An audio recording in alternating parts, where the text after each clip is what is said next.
Hey guys, how are you all. मेरा नाम है रमनदीप सिंह। स्वागत है आपका मेरे चैनल एफएलएम के अंदर। एंड गाइस, आज की जो मैं वीडियो में बात करने आया हूँ, आप लोगों को पता है कि आज CS executive as well as CS professional का रिज़ल्ट आया था। तो जितने भी बच्चे पास हो गए हैं उन सबको मेरी तरफ से बहुत बहुत कॉन्ग्रेचुलेशंस कि आप लोगों ने अपनी ज़िंदगी में कुछ अच्छी अचीवमेंट की है।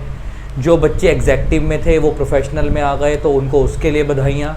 जो बच्चे CS ही बन गए तो आप लोगों ने तो कुछ अलग ही कर दिया मेरे भाई, कि ज़िंदगी के अंदर जिस चीज़ का सपना लेके आए थे वो आपने पूरा कर लिया।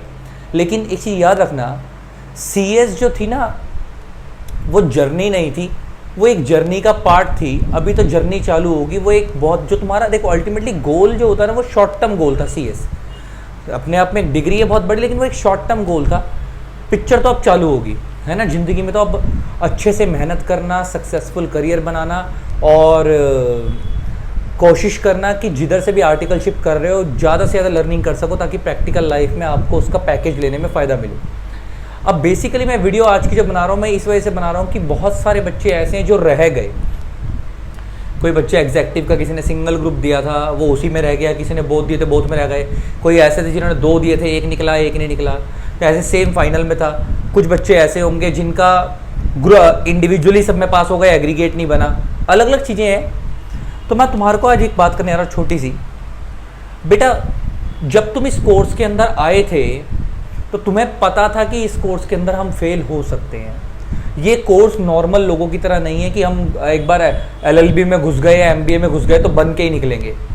यहाँ हमें भी पता था फ्रॉम द डे वन की झटके लग सकते हैं। अब वो क्यों लगा है वो आइडेंटिफाई करना बहुत ज़रूरी है। वो क्यों झटका लगा वो आइडेंटिफाई करना बहुत ज़रूरी है। देखो, अगर तुम पढ़े ही नहीं थे तो बेटा फिर उसके लिए अब रोने का फ़ायदा नहीं है। फिर तो पढ़ना ज़रूरी है। लेकिन बहुत सारे बच्चे ऐसे हैं जो बहुत अच्छे से मेहनत करके पढ़े थे, सब कुछ किया था, क्लासेस प्रॉपर ली थी, नोट्स प्रॉपर बनाए थे, सब कुछ किया था, उसके बाद भी किसी रीज़न से रह गए। तो मेरा सजेशन बेटा ये है कि अपनी सर्टिफाइड कॉपी ज़रूर निकलवाना। अपनी सर्टिफाइड कॉपी ज़रूर निकलवाना। मैं इसलिए नहीं, मैं कभी भी बच्चे को सर्टिफाइड कॉपी निकलवाने के लिए इसलिए नहीं बोलता। मैं कभी बच्चे को सर्टिफाइड कॉपी निकलवाने का रीज़न ये इसलिए नहीं बोलता कि सर्टिफाइड कॉपी निकलवाओगे तो तुम्हारे मार्क्स बढ़ जाएंगे। देखो, वो बढ़ना ना बढ़ना हमारे हाथ में नहीं है, उसको इग्नोर करके चलना। सर्टिफाइड कॉपी अप्लाई भी कर दो तो ये मैं इस इंतजार में मत बैठना क्या पता मैं पास हो जाऊंगा। अपनी पढ़ाई करते रहना। सर्टिफाइड कॉपी अप्लाई करवाने का रीज़न ये है कि अगर मार्क्स बढ़ गए और पास हो गए तो वेल एंड गुड।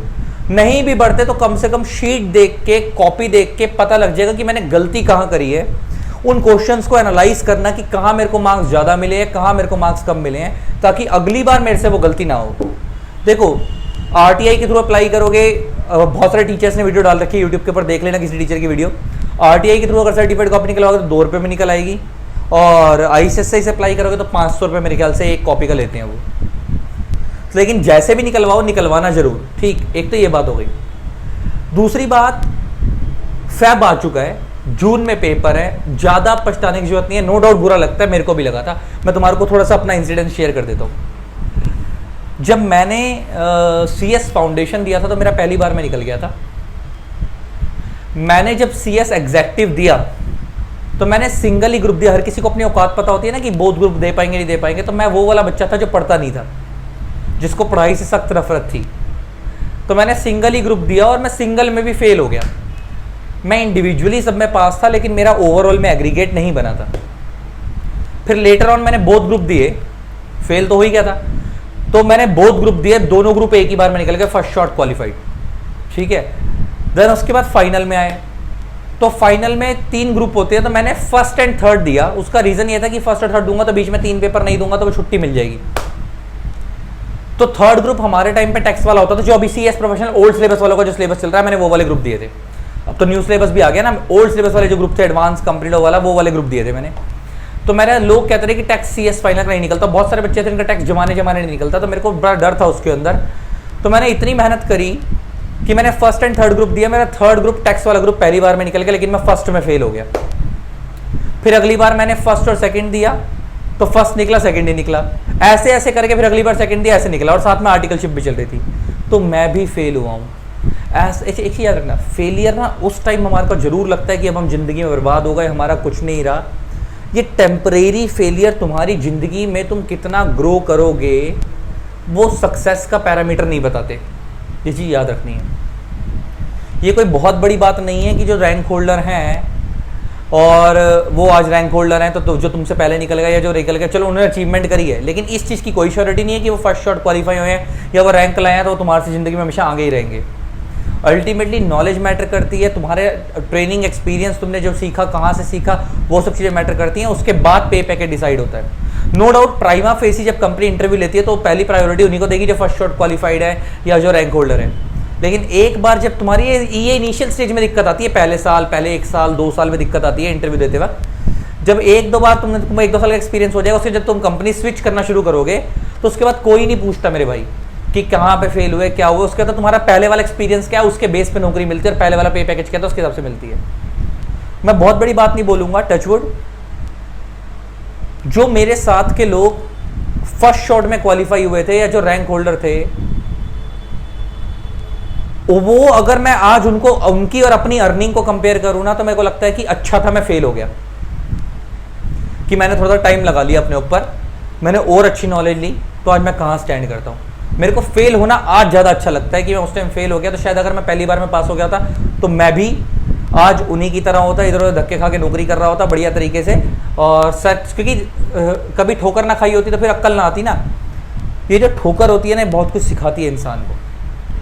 फिर मेरे को रियलाइज़ हुआ कि नहीं, जो होता है वो अच्छे के लिए होता है। जो बड़े बुजुर्ग कहते हैं ना, घर में बड़े लोग, माँ बाप कहते हैं, जो कहते हैं कि जो होता है अच्छे के लिए होता है, वो होता है। वो अभी रियलाइज़ नहीं होता, वो over a period of time बाद में रियलाइज़ होता है। और नहीं यकीन आए तो आज तक कभी पास्ट में तुम्हारे साथ कभी बुरा हुआ हो और माँ बाप ने बोला हो कि बेटा जो होता है अच्छे के लिए होता है, कोई बात नहीं, ऐसा हुआ, तो जब तुम 2-4 साल बाद उसको रियलाइज़ करोगे तो तुम्हें लग रहा होगा अच्छा पापा मम्मी सही बोल रहे थे। तो इसलिए टेंशन लेने वाली मेरे भाई कोई बात नहीं है। अपनी पढ़ाई करते रहो, मेहनत करते रहो। इस बार नहीं तो अगली बार। सिर्फ कितना टाइम बचा है, 3 महीने बचे हैं, इसको भी सोच सोच के परेशान हो जाओगे तो अगली बार भी लटक जाएगा। मेहनत करो, इस बार नहीं तो अगली बार सही, और इस तरीके से पढ़ो कि आग लगा देंगे, है ना, अगली बार आग लगा देंगे। माँ कसम, आज सो जाओ रात को, सुबह ऐसे उठना है जुनून के साथ कि जो हो गया सो हो गया, अगली बार देख भाई मैं क्या करूँगा। ऐसे सोच के पढ़ोगे ना, वाकई में कुछ करोगे। ठीक है, ये अपना एक्सपीरियंस शेयर कर रहा हूँ, मेरे साथ जो होता था, मैं जो फेस करता था। अल्टीमेटली सक्सेस जो होती है वो मैटर करती है, फेलियर भी मैटर करता है। मेरे को लगता है कभी कभी फेलियर भी बहुत कुछ सिखाता है। जो ठोकर पड़ती है ना, तुम्हारे को पेशेंस आ जाएगा, तुम्हारे में हिम्मत आ जाएगी ज़िंदगी में। यहाँ जो ठोकरें खा रहे हो ना, कभी ज़िंदगी में प्रैक्टिस, ये तो बहुत छोटी ठोकर है मेरे भाई। कभी उस गरीब से पूछो जिसको 3 टाइम का खाना भी नसीब नहीं होता, खाना लेने के लिए, 3 वक्त का खाना खाने के लिए कितनी ठोकरें खानी पड़ती है। तो तुम्हारे माँ बाप तो तुम्हारे को पढ़ा रहे हैं, तुम्हारी केयर कर रहे हैं, सब कुछ कर रहे हैं। तो तुम भी अगर ऐसा करोगे तो तुमको तो वो फील करना चाहिए कि तुम्हारे माँ बाप ने तुम्हारे लिए इतना कुछ कर दिया, ठीक है ना। और उनकी ग्रेटिट्यूड फील करना चाहिए कि भगवान तुम्हारा इतना साथ दे रहा है, तुम्हारे को पढ़ने के लिए लोग मौका दे रहे हैं। कितने लोग तो ऐसे हैं बेचारे जो पढ़ना चाहते हैं लेकिन नहीं पढ़ पा रहे, और तुम्हारे को मौका मिल रहा है और तुम नहीं पढ़ोगे और तुम ऐसे इधर उधर जाओगे तो अपना माइंड डाइवर्ट करोगे तो बेटा परेशानी होगे, है ना। तो हिम्मत नहीं हारनी है। हो सकता है किसी का दूसरा अटैम्प्ट हो, तीसरा अटैम्प्ट हो, चौथा अटैम्प्ट हो, मेरे कहने पे एक बार ट्राई और करो, ठीक। और अगर फाइनेंशियल कंडीशन बहुत बुरी है और लग रहा है कि मैं सर्वाइव ही नहीं कर पाऊँगा अब एक बार और पढ़ाई करके, तो साथ साथ नौकरी कर लो और अपने तरीके से, किसी भी तरीके से मेहनत करके साथ साथ पढ़ाई करते रहो। और एक मेरा सजेशन है, किसी बच्चे को अगर लगता है कि उसका कोई सब्जेक्ट वीक है तो बेटा उसकी क्लासेस ज़रूर लगाना। मेरे से नहीं, मैं नहीं बोल रहा, मेरे से किसी से भी लगाओ, कोई फ़र्क नहीं पड़ता। जिसको जो लगता है ना, जिससे लेना है क्लास, जिसके लिए जो फेवरेट टीचर हो, जिसका जिससे पढ़ने का मन हो, उससे लगवाओ, लेकिन ज़रूर लगाओ जिसकी जो कमी है।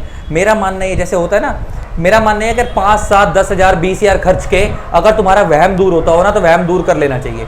ये बात समझ आती है? 5, 7, 10 हज़ार खर्च के अगर तुम्हारा वहम दूर होता हो तो वहम दूर कर लेना चाहिए। एक मिनट।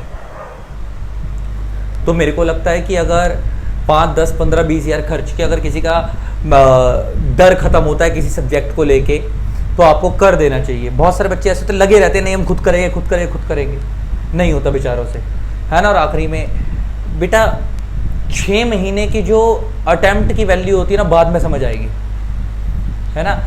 ये जो छोटा छोटा पैसा होता है ना, ये अभी दिखता है कि हमारा पैसा खर्च हो रहा है, मगर तुम सोचते नहीं कि अगर हमारी जहाँ पे हम लैग कर रहे हैं, अगर वो चीज़ हमारी अभी दूर हो गई तो 6 महीने हमारे बच गए, तो उतना पैसा हम उससे कई गुना ज़्यादा पैसा हम कमा लेंगे नौकरी में। तो जिसको जो लगता हो ना, कि कहीं से भी अगर तुम्हारे को लगता है कि तुम्हारा कोई सब्जेक्ट वीक है कहीं से क्लास लगाने की जरूरत है, जिस भी टीचर से लगाते हो लगा लेना, ठीक है, लेकिन लगाना जरूर।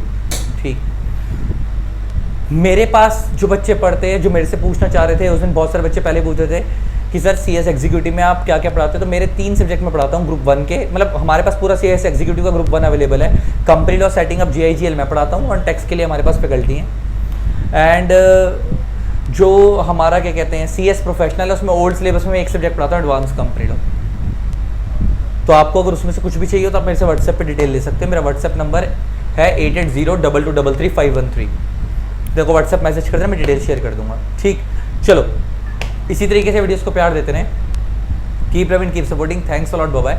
एंड मेहनत करो अच्छे से, एंड जो कमियां रह गई उसको दूर करो इस तरीके से कि अगली बार भगवान ने चाहा तो पास भी होंगे, एग्जाम्शंस भी लाएंगे। ठीक, चलो।